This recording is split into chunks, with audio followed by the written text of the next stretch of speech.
네, 여러분 반갑습니다. 오늘도 조직신학, 교의학 개론 11번째 시간입니다. 함께 주기도문으로 기도하시고 오늘 공부 시작하도록 하겠습니다. 하늘에 계신 우리 아버지여, 이름이 거룩히 여김을 받으시오며 나라 임하옵시며 뜻이 하늘에서 이룬 것 같이 땅에서도 이루어지이다. 오늘날 우리에게 일용할 양식을 주옵시고 우리가 우리에게 죄 지은 자를 사하여 준 것 같이 우리 죄를 사하여 주옵시고 우리를 시험에 들지 말게 하옵시고 다만 악에서 구하옵소서. 대개 나라와 권세 영광이 아버지께 영원히 있사옵나이다. 아멘.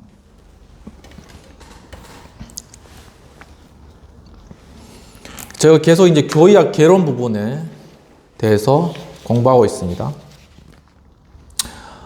지난 시간에는 교의학의 역사 부분에 관해서 고대 교회 시대의 부분들과 또한 중세 시대 이런 부분들에 관해서 공부를 하였고요.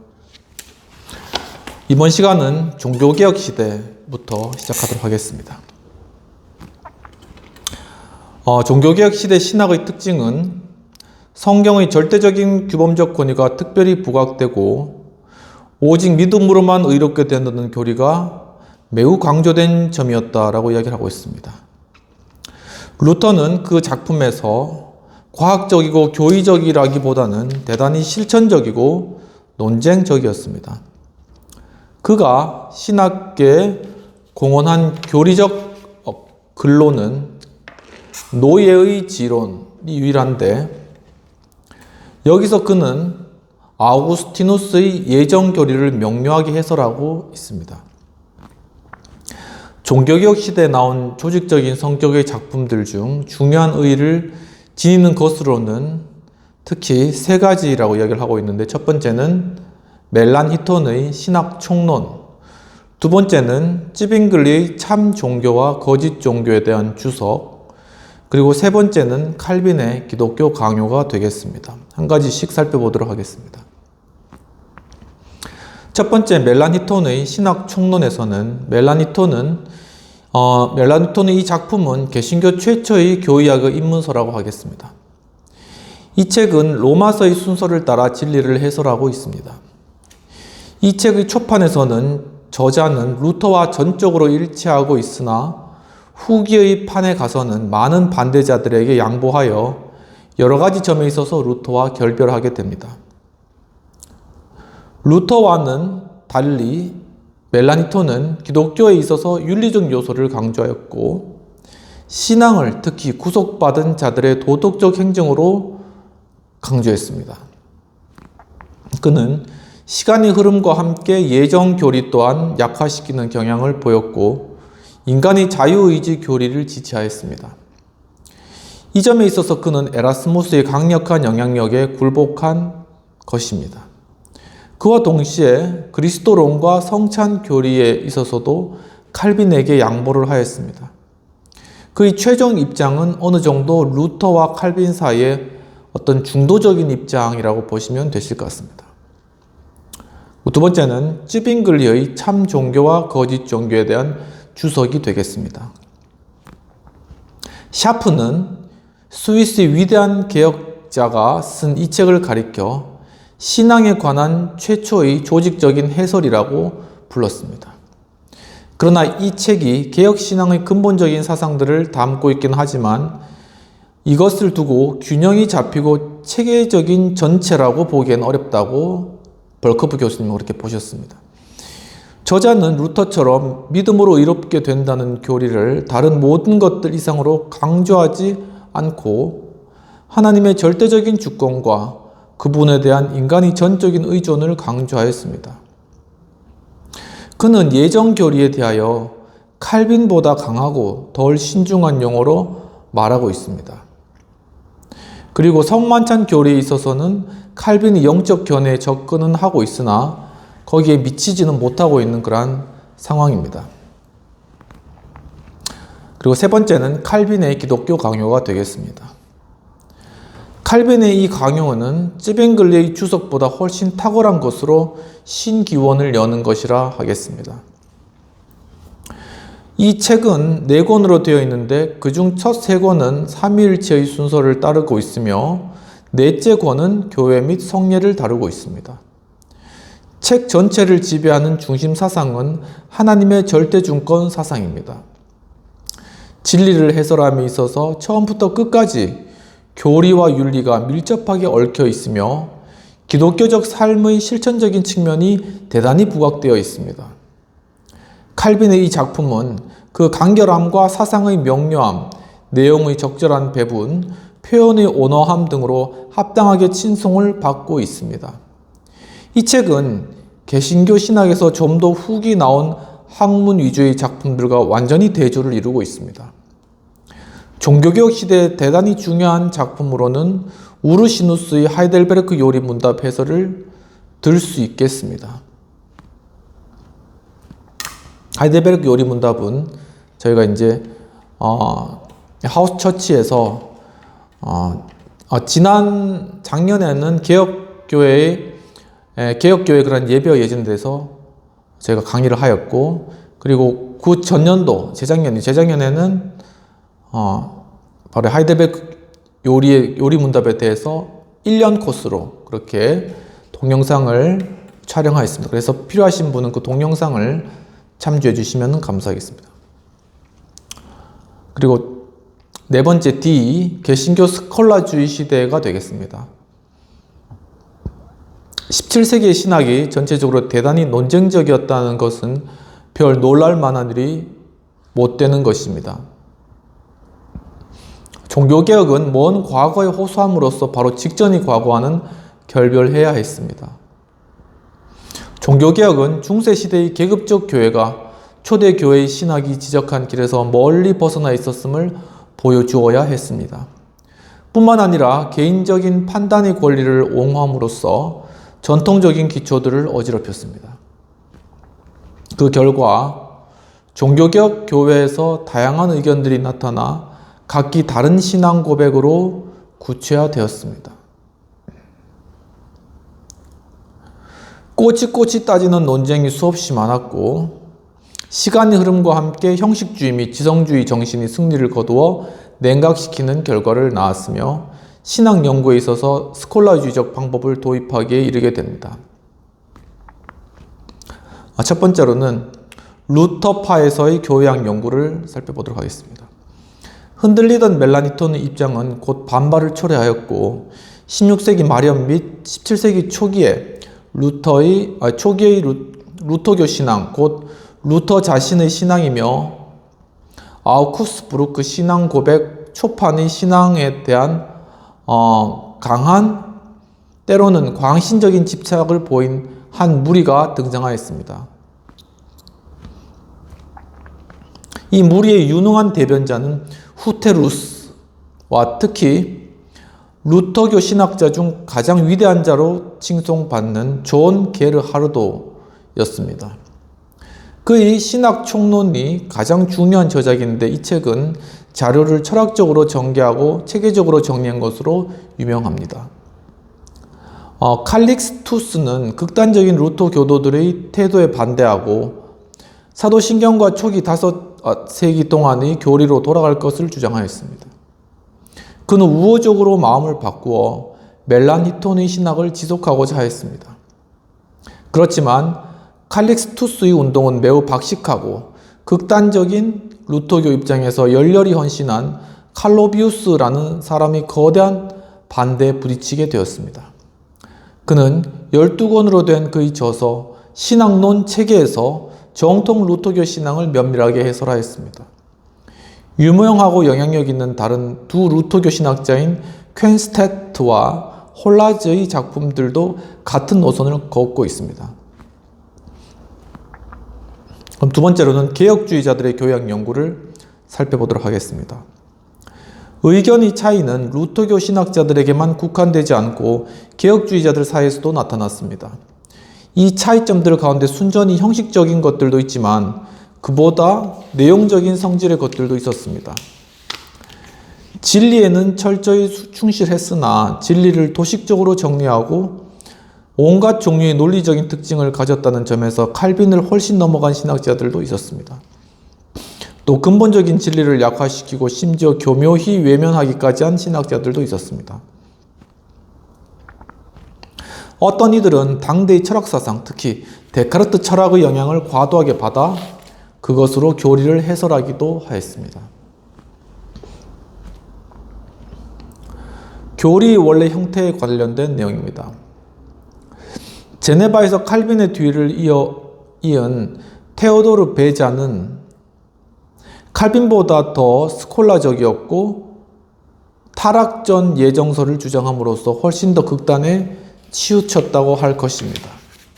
그는 중요한 교의학적 논문은 하나도 쓰지 않았으면서도 17세기 교의학자들에게 엄청난 영향을 미쳤습니다. 볼레비우스와 벤델리누스 두 사람은 대단히 박식하고 엄밀하게 칼빈주의적인 작품을 썼으나 루터교와의 논쟁으로부터 많은 영향을 받았고 따라서 형식상 스콜라주의적이었습니다. 이들 외에도 폴라누스와 픽테트가 각각 개혁신학에 관한 체계적인 해설을 내어놓았습니다. 베자 이후로는 웨스트민스터 회의의 사회자였던 트위서가 예정교리를 논리적으로 대단히 정확하게 또 꽤 극단적인 타락전 예정설의 모양으로 처음 전기시켰습니다. 그의 저작들은 거대한 사변적 힘을 보여주고 있으며 개혁주의 교리에서 타락전 예정설이라는 기초사상을 가차없이 적용한 한 보기가 되고 있는 것입니다. 이 시대 칼빈주의적인 작품 중 최고로 치는 세 가지는 레이던 교수가 쓴 순수 신학 개요와 코케우스의 입장을 논의한 페트루스 마스트리히트의 이론적 신학과 실천적 신학이라는 공들인 그런 작품들, 그리고 투레틴의 신학 변증 강요가 되겠습니다. 이 세 권. 그래서 투레틴의 작품은 개혁주의 교리를 대단히 완벽하게 해석한 것으로서 미국의 개혁주의 신학자들에게 큰 영향을 미쳤습니다. 영국과 스코틀랜드에서는 퍼킨스, 오웬, 굿윈, 보스턴 등의 작품들이 대단히 유명하였습니다. 두 번째로는 개혁주의 교리의 언약론적 변형을 보겠습니다. 몇몇 엄격한 칼빈주의자들이 사변적이고 스콜라주의적인 방법 때문에 방법에 대한 반작용이 코케우스와 함께 시작되었습니다. 그는 순수하게 성경적인 방법을 사용하였고 자기의 자료를 언약이라는 도식에 맞추어 배열하였습니다. 그렇지만 그 입장은 단지 형식적인 차이만을 보여준 것이 아니라 전통적인 개혁주의 신학구로부터 내용적으로도 결별한 것이며 점차적으로 데카르트주의와도 유대를 맺게 되었습니다. 그 입장에서 정말 새로운 것은 언약 교리가 아니었습니다. 왜냐하면 이는 이미 찌빙글리, 블링거, 올레비아누스, 스네카누스, 고마루스, 트렐카티우스, 클로펜 브루크 등의 작품에서 찾아볼 수 있기 때문입니다. 그 입장에서 새로운 것은 언약론적 방법론이었습니다. 그것은 사실상 교의학을 성경신학으로 바꾸었고 따라서 교의학을 역사분과로 만들었습니다. 그의 방법론은 신학적이라기보다는 인간학적입니다. 이 학파의 최고 대표자로는 브루만누스와 비치우스 둘을 들 수 있습니다.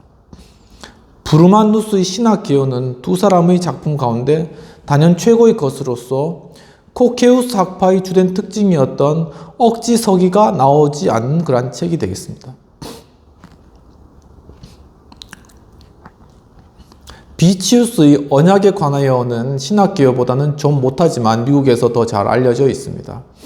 이 책은 신학에서 좀 더 스콜라주의적인 조류와 언약론적인 조류를 화해시켜 보고자 한 칭찬할 만은 하지만 무익한 시도를 보여주고 있습니다. 이 학파의 다른 대표로는 레이데커, 반틸, 시 비트린가, 람퍼, 다우트레인, 판더 호너츠 등이 있습니다. 이 형태의 신학은 이 시대 네덜란드에서 그 전성기를 맞이하였습니다. 비록 부티우스의 강한 반대가 있었고 보다 더 스콜라주의적인 형태의 신학이 아마르크의 기독교 신학의 특징과 브라켈의 합리적인 종교 등에 여전히 나타나 있긴 하지만 말입니다. 굉장히 신학자들이 이름이 굉장히 많이 나오네요. 네. 그럼 세 번째 보겠습니다. 좀 더 극단적인 변형을 보겠습니다. 항변자들, 즉 알미니우스주의자들은 더 극단적으로 칼빈주의를 떠났습니다. 그들은 칼빈주의 예정, 전적 부패, 불광역적인 은혜, 제한적인 속죄, 성도의 견인 등의 교리를 거부하였습니다.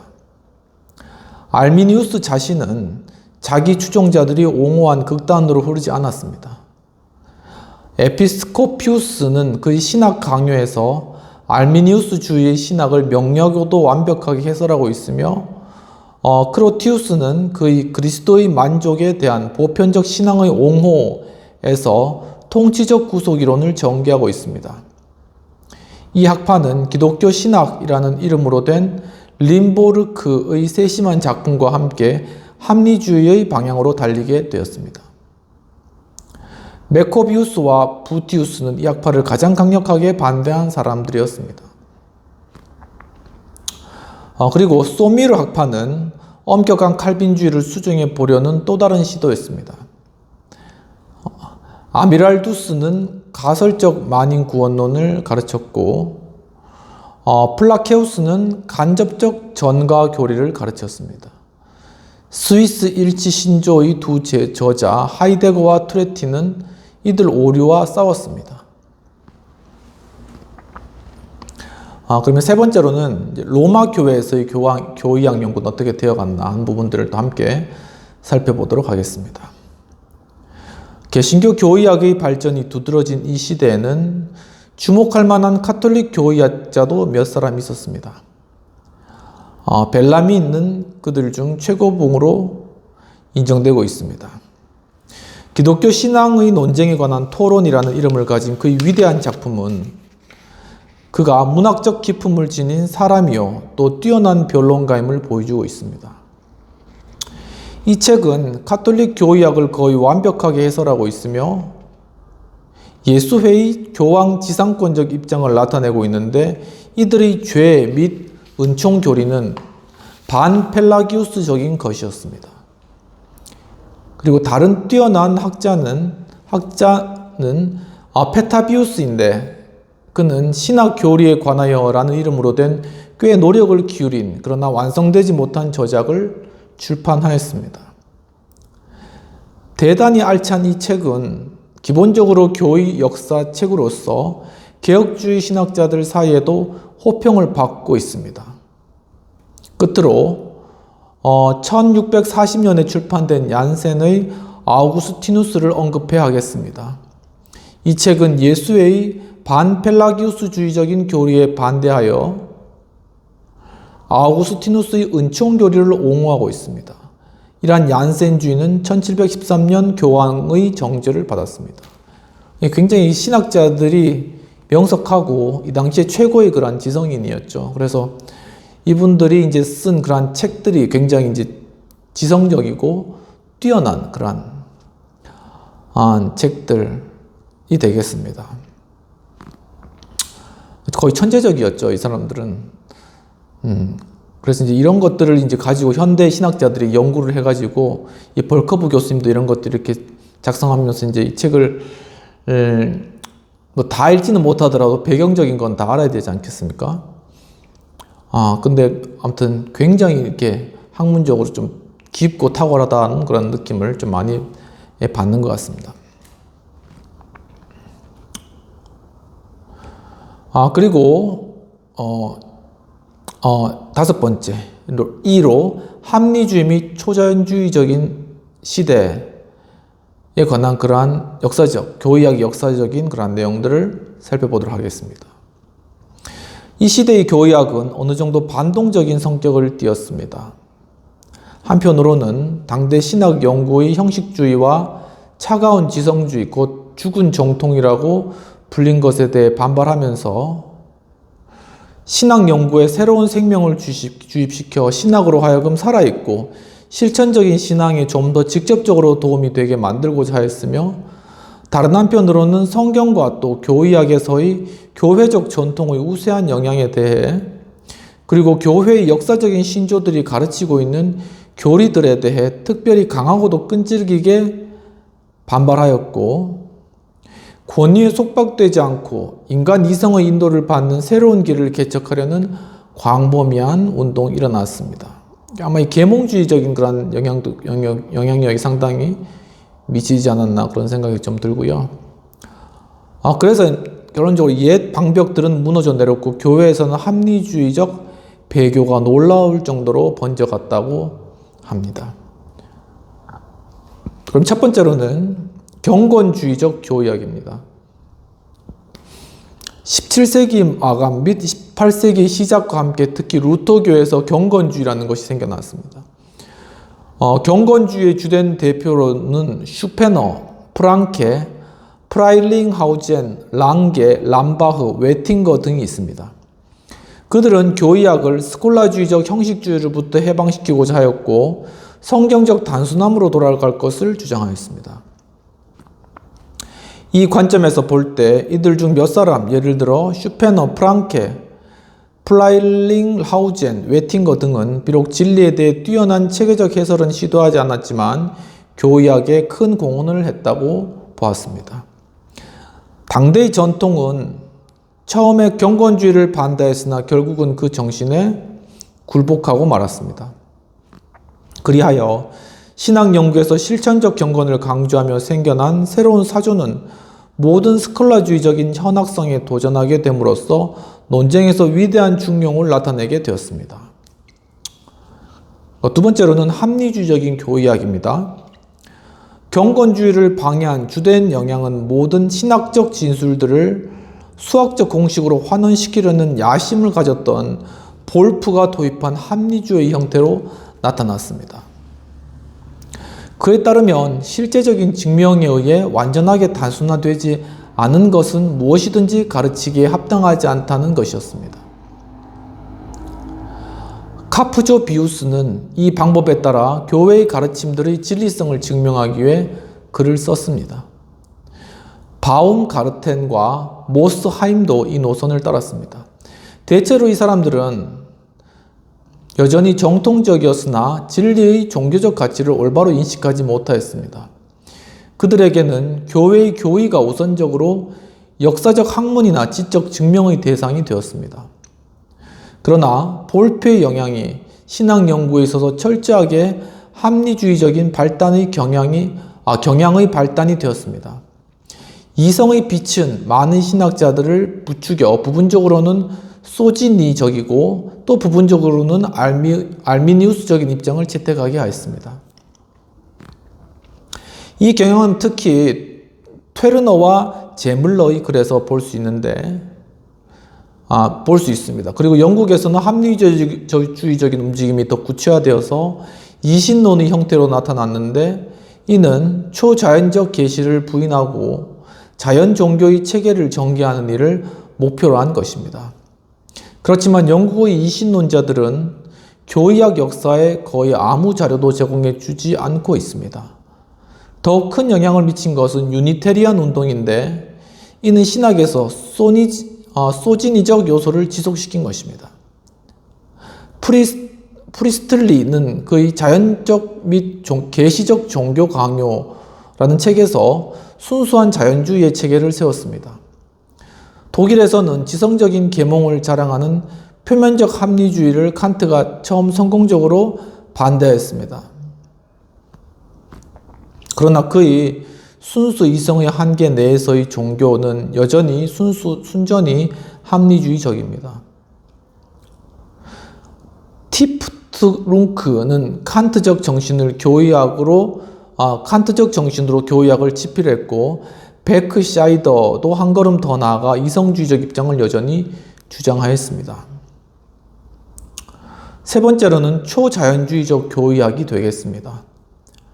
정통은 초자연주의라는 연약한 형태로 합리주의에 반발하였습니다.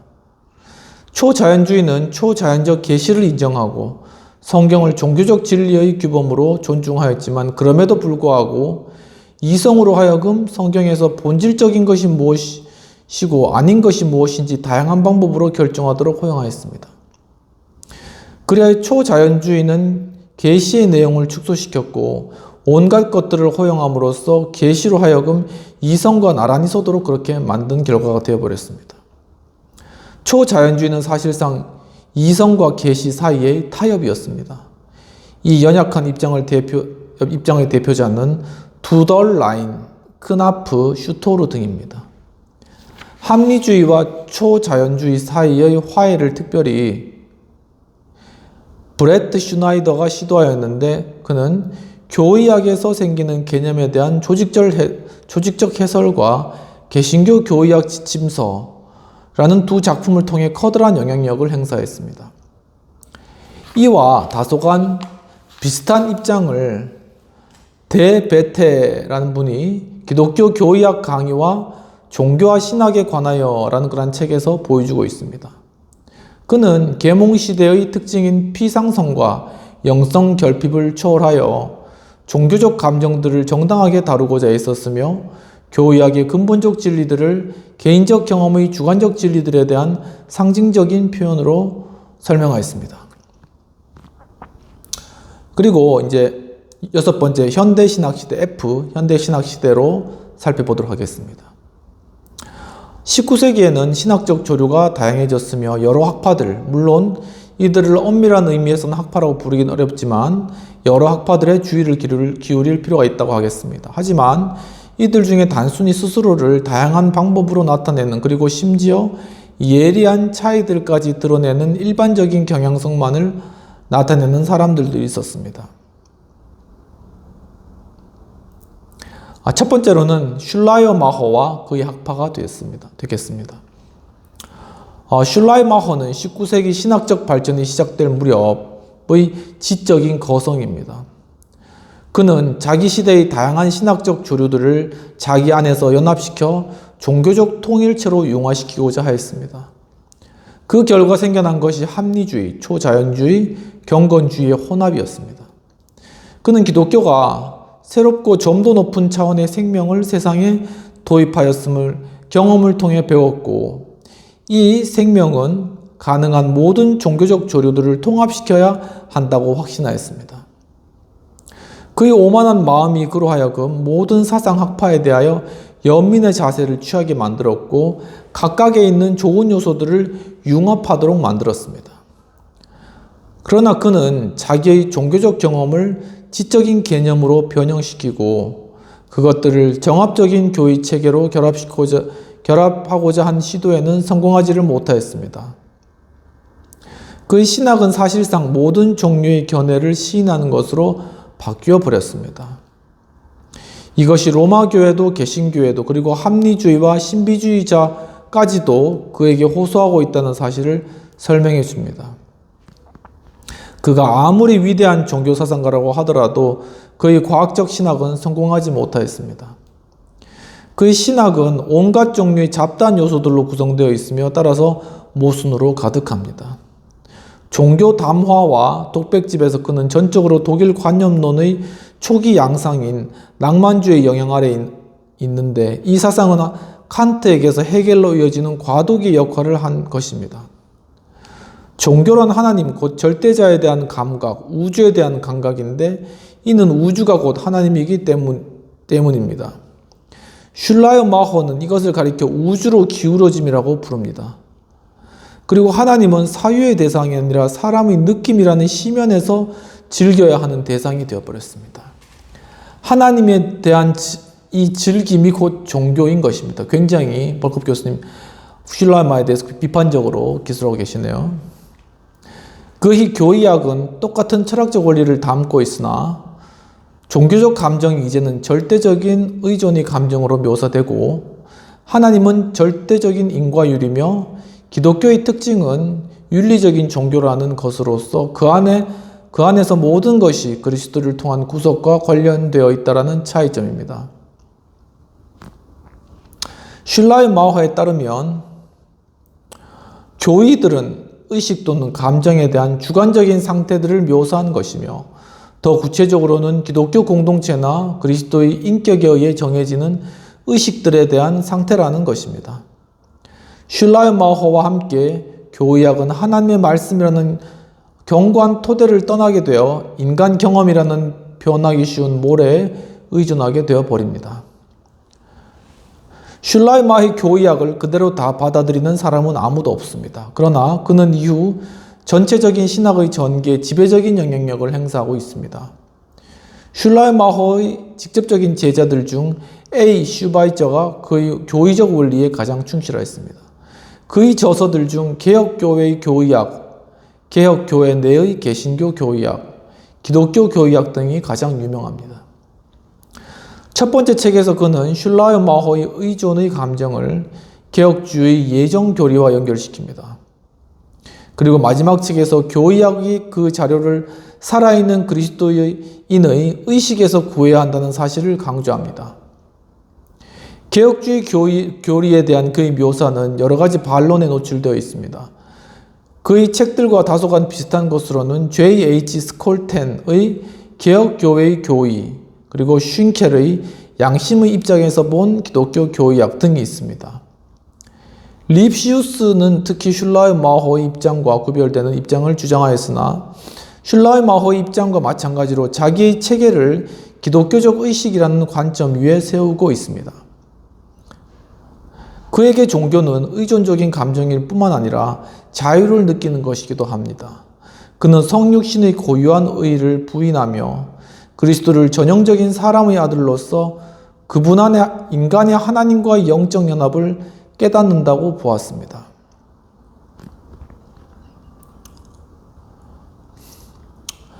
이와 관련하여 로테도 언급할 수 있는데 슐라이마허처럼 그도 기독교적 의식, 하나님과의 연합의식, 그리고 그리스도를 통한 구속의식 등을 자기의 출발점으로 삼았으며 교의학을 하나의 역사 분과로 보았습니다.